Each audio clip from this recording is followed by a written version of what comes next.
യുഎയിൽ മാസപ്പിറവി കണ്ടു. ഒമാനടക്കമുള്ള ഗൾഫ് രാജ്യങ്ങളിൽ ബലിപ്പെരുന്നാൾ ജൂൺ 6 വെള്ളിയാഴ്ച. ഇതനുസരിച്ച് ഹജ്ജിന്റെ സുപ്രധാന ചടങ്ങായ അറഫ സംഗമം ജൂൺ 5 വ്യാഴാഴ്ച നടക്കും. ദുൽഹജ്ജ് മാസപ്പിറവി കണ്ടതോടെ ഒമാൻ അടക്കമുള്ള ഗൾഫ് രാജ്യങ്ങളിൽ ബലിപ്പെരുന്നാൾ ജൂൺ 6 വെള്ളിയാഴ്ചയായിരിക്കും. ഇതനുസരിച്ച് ദുൽഹജ്ജ് 9 ജൂൺ 5 അറഫ ദിനം കൊണ്ടാടുക. ദുൽഹജ്ജ് 10 ബലിപ്പെരുന്നാൾ. ജൂൺ 4 ബുധനാഴ്ച ഹാജിമാർ മിനായിലേക്ക് പുറപ്പെടും.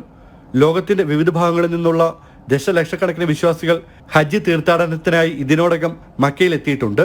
വിവിധ ഗൾഫ് രാജ്യങ്ങളിൽ മാസപ്പിറ ദർശിക്കുന്നതിന് വിപുലമായ സംവിധാനങ്ങൾ ഒരുക്കിയിരുന്നു.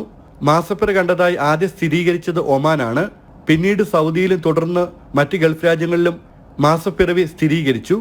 ബലിപ്പെരുന്നാൾ പ്രമാണിച്ച് ഗൾഫ് രാജ്യങ്ങളിൽ പൊതു അവധി പ്രഖ്യാപിച്ചിട്ടുണ്ട്. UAEയിൽ ഔദ്യോഗിക പ്രഖ്യാപനം വന്നിട്ടില്ലെങ്കിലും ഇപ്രാവശ്യം 4 ദിവസം ബലിപ്പെരുന്നാൾ അവധി ലഭിക്കുമെന്നാണ് പ്രതീക്ഷിക്കുന്നത്. ജൂൺ 5 മുതൽ 8 വരെയായിരിക്കും അവധി. ഈദ് നമസ്കാരങ്ങൾക്കും ആഘോഷങ്ങൾക്കുമായി വിപുലമായ ഒരുക്കങ്ങളാണ് നടക്കുന്നത്. ജനം, ദുബായ്.